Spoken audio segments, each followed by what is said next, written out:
And we are back in Soul Calibur 6, this time with Zasalamel.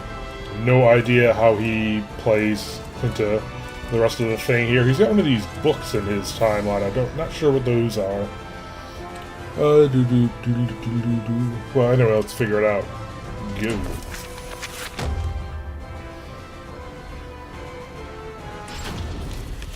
Prologue. Across all history, the truly strong remain shrouded deep in darkness, hidden from society. They carefully erase all traces of their existence, so that when later generations look back on history, it is as if they were never there. But sometimes, even the most perfect plans to erase one's tracks leave unexpected loose ends. This tome was one of those loose ends, left behind in charred ruins. What secrets lie within? Dun dun dun. Zasalamel created me.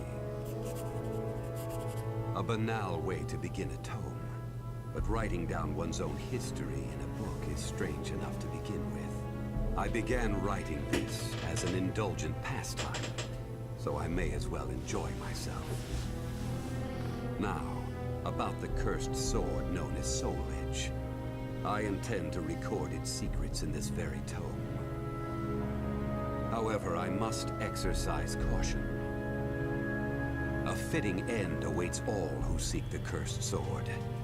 Some may laugh and call this an exaggeration.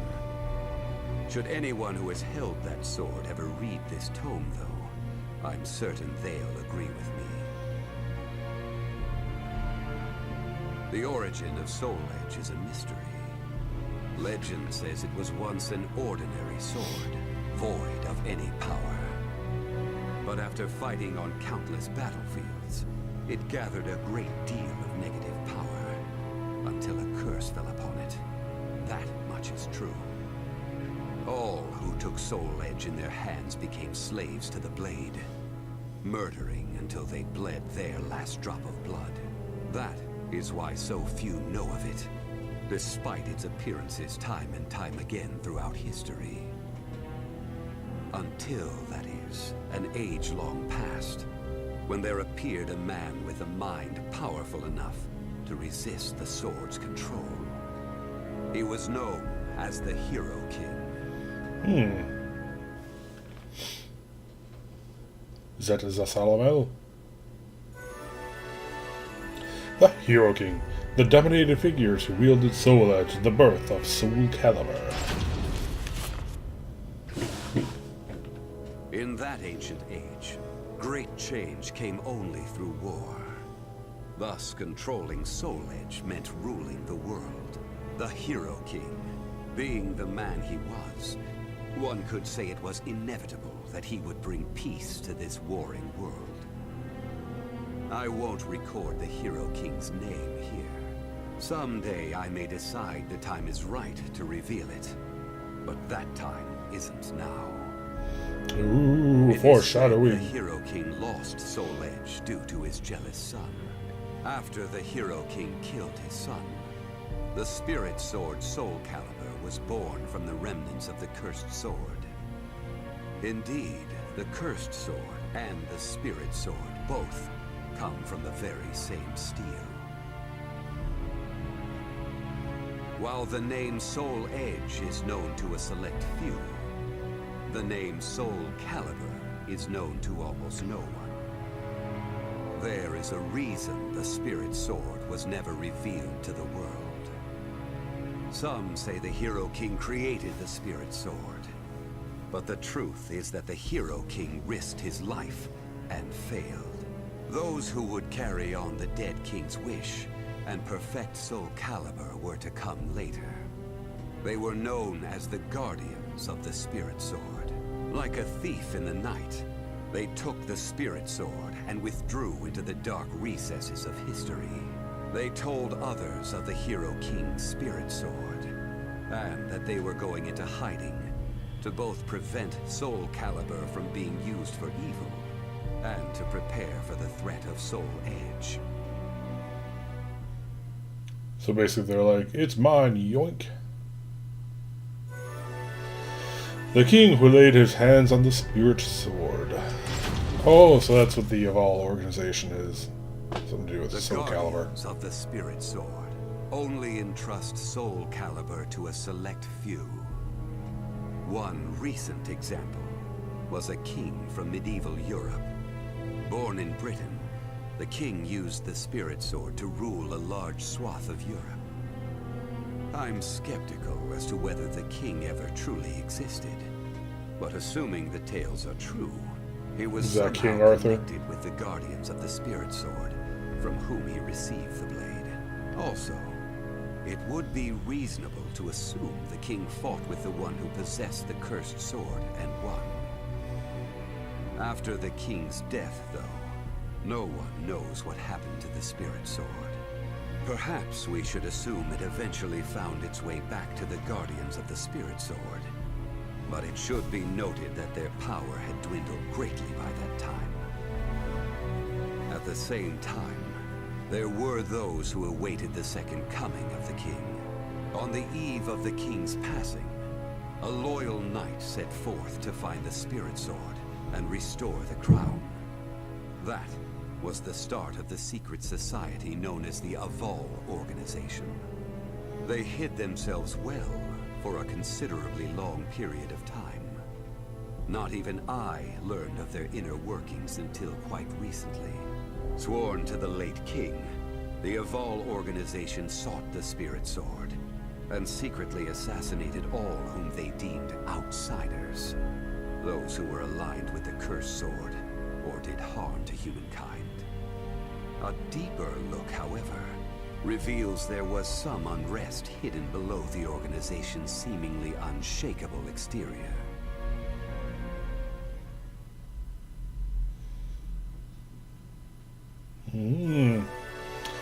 Alright, more lore dump. Is there any fighting in this one? Is it all just him rambling, reading an audiobook basically? The cursed sword's quickening and its discharge of power. Okay, so now we understand what the evil seed is.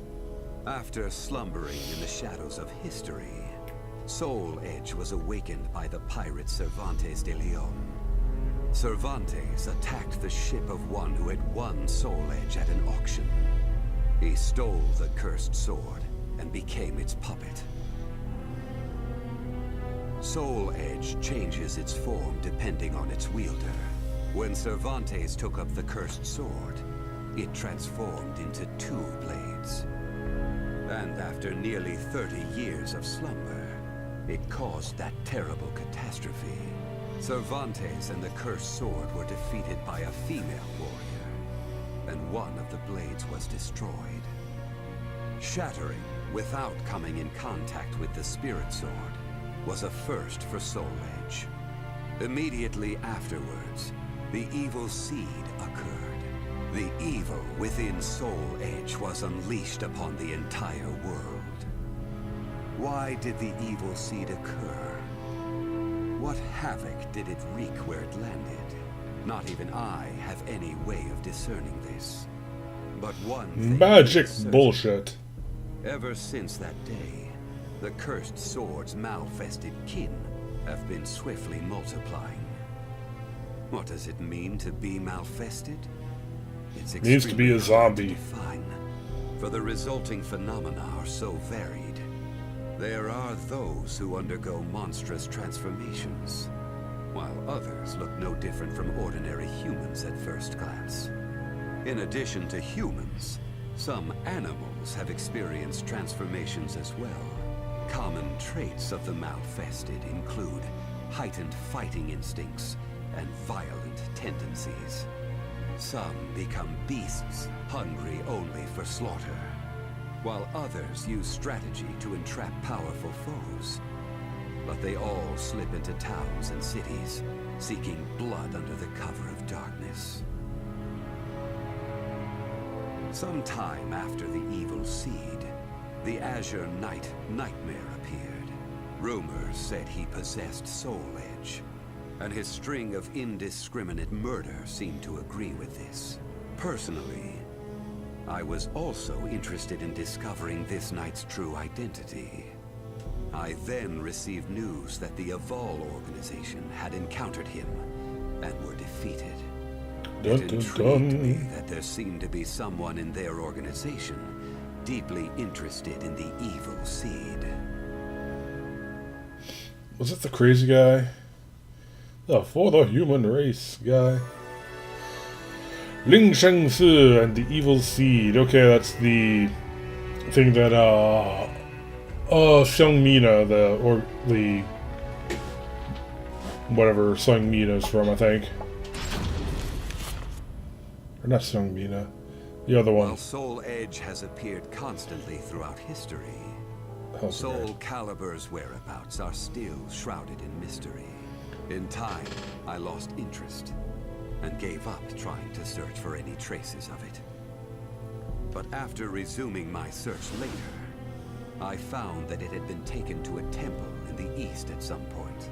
With it were taken a staff able to absorb all manner of energy, and a mirror capable of purifying evil. These sacred treasures were used to create Soul Calibur and amplify its power. No one knows what had happened to the Guardians of the Spirit Sword, but they must have met with ruin, losing the Spirit Sword and their other treasures. As for the temple, it later became Ling Shengsi, a famous martial arts dojo that worshipped the Spirit Sword and the other weapons as the three sacred treasures. But now the Spirit Sword is no longer there. The evil seed deeply affected Ling Shengsi, and most likely caused it to attract evil energy. Its martial arts students were soon overcome by madness and battle lust, and ended up killing each other. The temple fell in a single night. Therefore, no one knows what happened to the Spirit Sword. Only one student of Ling Shengsi survived. While the survivor didn't possess Soul Calibur, there was clearly merit in looking into him. What powers did he possess? Oh yeah, kill it. What I'm could an he idiot. accomplish? I was deeply intrigued.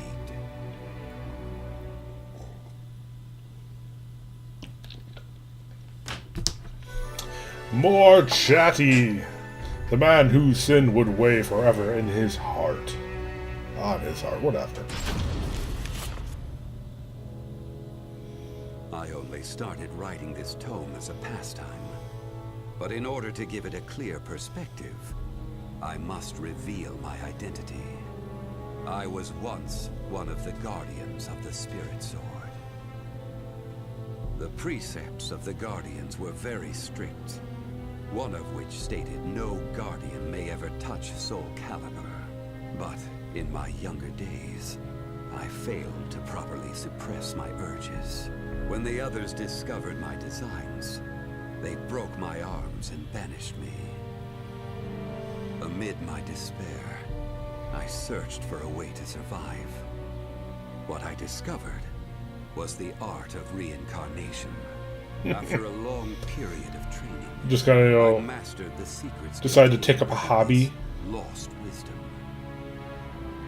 I reincarnated myself over and over again, and became an entity that could transcend generations. At first, I didn't realize the price I would have to pay for eternal life. For every time I reincarnated, I experienced the pain of death. It felt like my soul was being crushed. It is hard to put such pain and suffering in words. Indeed, I hadn't managed to completely escape death. No matter what one may accomplish in life, death remains inescapable.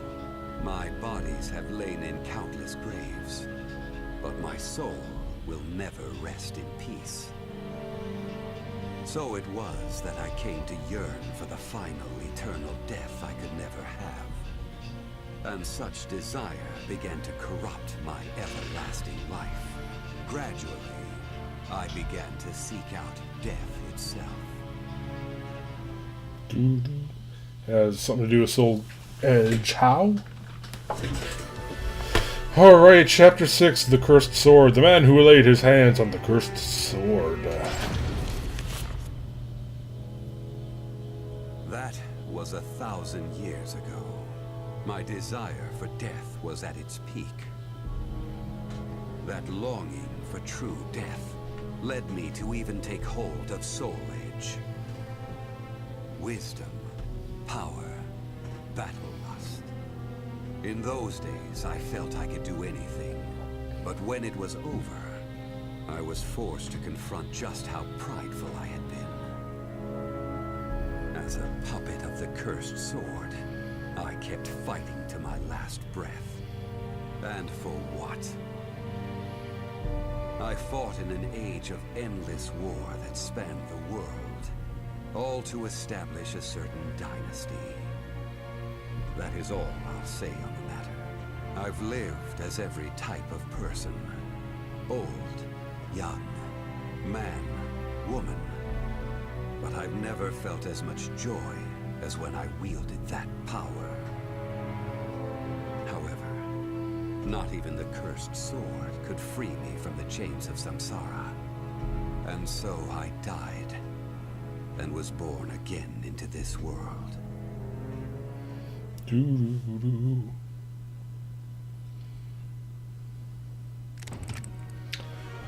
Okay.